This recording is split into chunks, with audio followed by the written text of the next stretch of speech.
Matod pa ni Apostol Juan. Ug ang tanang mga tao nga nagabaton ini nga paglaom diha kaniya, nagaputli sa iyang kaugalingon, bisan nga ingon siya putli. Ug kamo nahibalo nga siya gipadayag aron sa pagkuha sa ato mga sala, ug diha kaniya walay sala. Ang inadlaw-adlaw nga pagkaon sa atong kalag nga mabasa sa unang Juan 3, tudling 4 ug 5. Niya ang paghulagway sa mga isina sa miaging yugto ning atong sugilanon.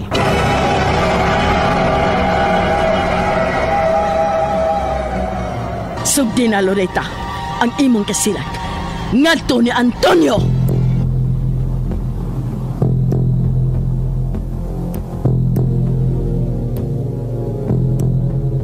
Ug karon atong ipadayon ang laing sumpay nining sugilanon.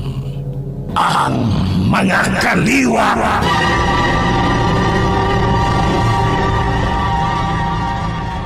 Dili, ma!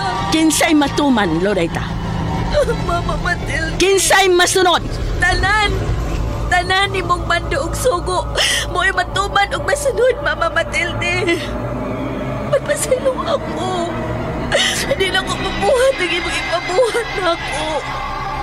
Mahal ko kaayo si Antonio, ma. Mamatay ko kung mawa siya na ako. Di ay. Bisan sayran ko gyapon ikaw ning laing masakit nilang gipuhat nako og nimo. Gipatay usab ni Amanda, inahan sa lalaki nga mamatay kung mawa siya nimo. Gipatay ni Amanda ang imong amahan. Gimabdus ko pa ikaw. Dini ka pa sa akong taguangkan, Loretta. Dini ka pa sa akong tiyan.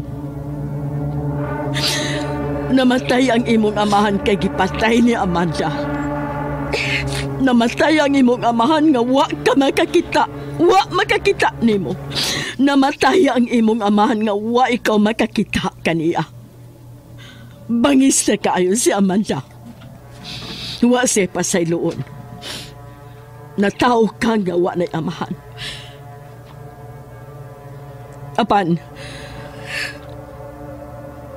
Apan, ipakita ko gihapon nimo. Ipaila ko gihapon nimo nga inahan mo ako.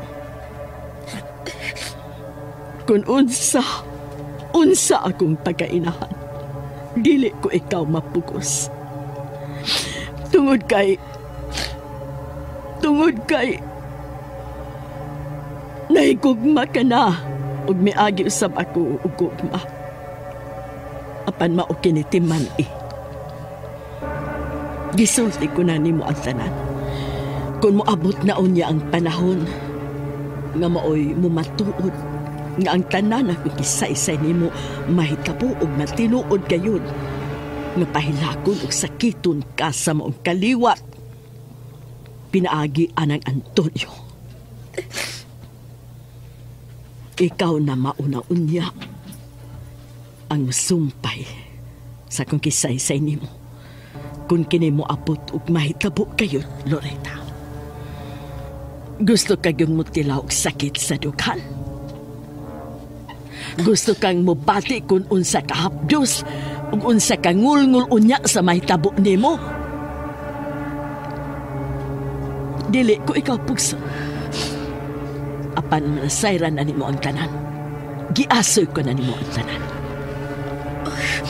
Mo eskwela ko karong hapon, Mama Matilde. Unya na, ugma na. Ipahuway ang imong kaugalingon. Patuo o dili ka mo patuo, mutuman o dili ni mutumanon ang akong gusto.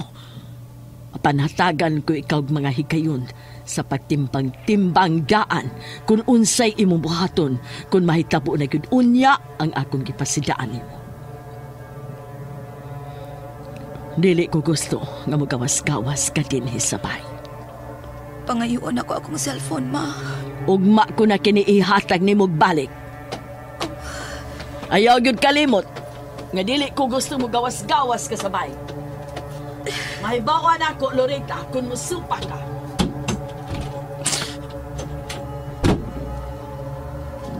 Dilikid mahimo. Dilikid mahimo. Ug dilikid mahitabo nga maputol ang among gugma ni Antonio. Bisan pa sa gisaysay ni Mama Matilde. Dili ug dilikid mahitabo nga putlon ako nga kung gugma ngadto ni Antonio. Wa milabot si Antonio. Wa milabot bisan unsa pa'y paghitabo sa kaliwat namo ug sa kaliwat ni Antonio.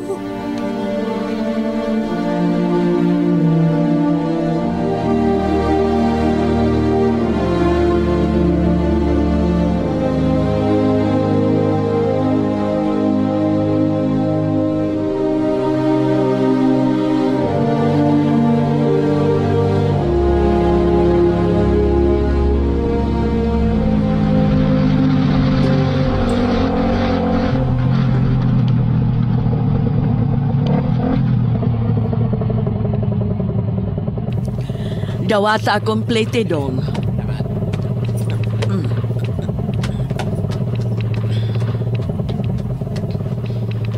Makikita ko niya. Makiksulti ko niya.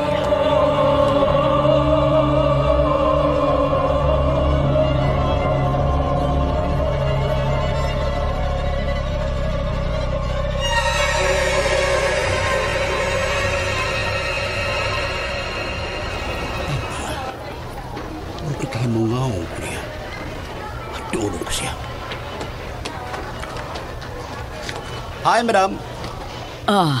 Hi. Ambot kung di ka makita. Basta nga, nakita ka na nako. Kausa o kaduha? Ilado ang akong anak din si Loretta. Daan paglagi ko. Bantugra. Liwat siya si Loretta mo. Sa kagwapa o sa kasiksi, madam.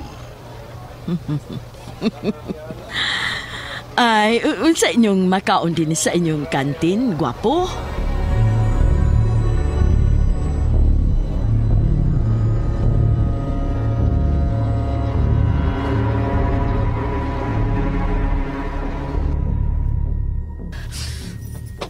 Pasaylo ako, Mama Matilde.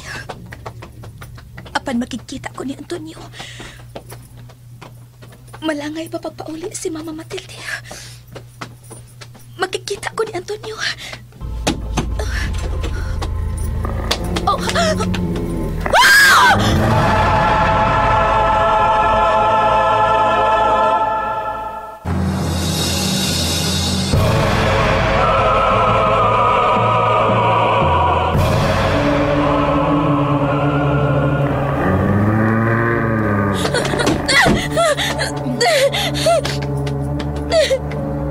Hindi ko makagawas. Tagal-tagal akong ginawa sa pultahan. Sa laing pultahan. Gusto, sa laing pultahan.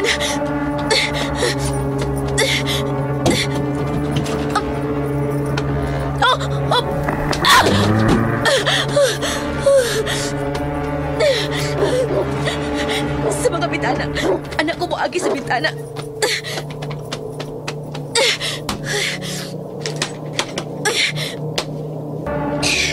Karon, muamba ko.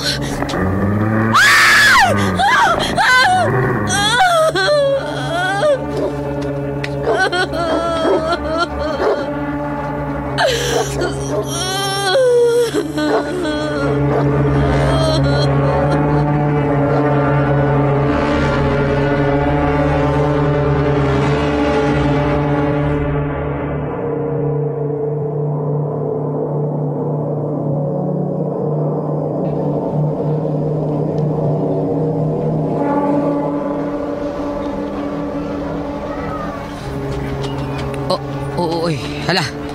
Kanang naglubos ito mga sinina. Yun na, papadulan ako. Patulaan ako aron maklaro yun ang kumayo. Kung siya man kanini, nga nung di ang siya eskwelahan. Oh, siya yun. Pinahan siya, Loretta. Nga nung... Nangita siya ng Antonio. Mukalit na siya tunga din ni Dominic. Uungo kasi diyo, ha? Ha? Ang tunga mo kagalit. Sabi, ay mga amigo ni mo. Aron pangutan-on niya ang inahan nga nung wa mo tunga, si Loretta. Ako dili gani mahurot ang gikaon sa inahang Loretta. Dom, ako'y tiwas kaon na ha. Angol ka gano kisyo.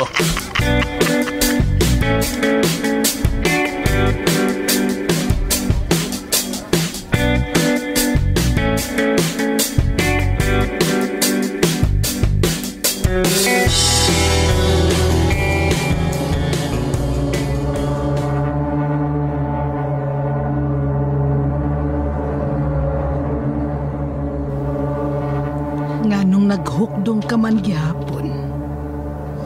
Naghinuktok ka lang gihapon. Nganong dili ka man makadawat.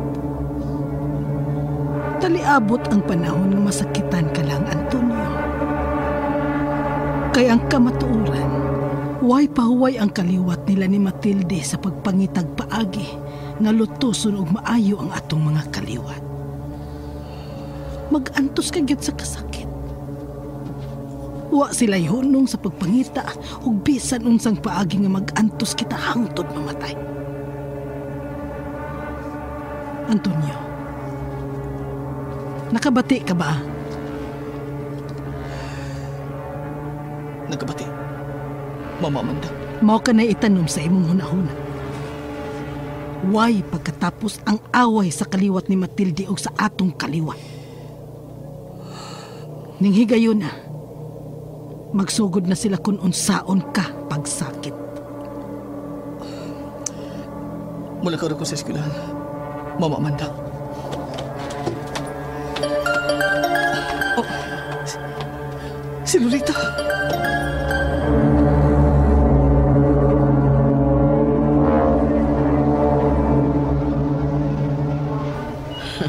Miabot na karon ang mensahe sa cellphone. Iyan ang mapasa na akong mensahe para niya.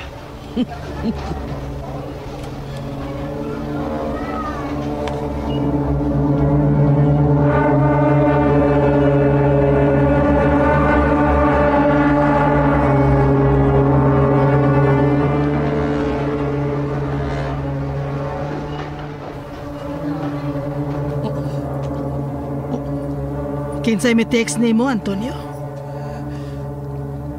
Si Lolita. Unsay text ni Lolita? Anong ingon man ini? Unsay text ni Lolita? Nasayra na ako ang tanan, Tony.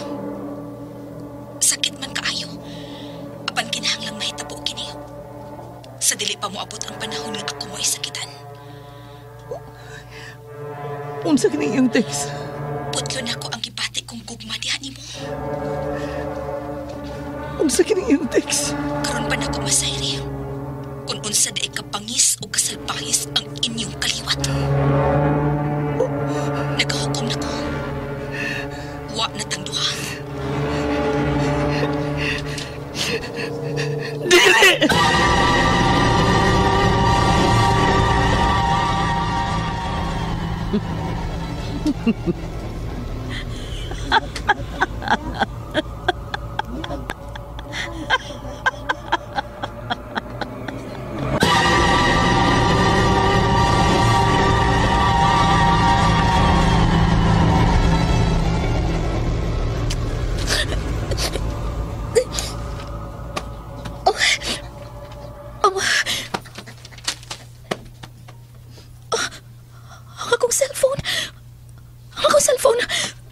Tuwa ni Mama Matilde.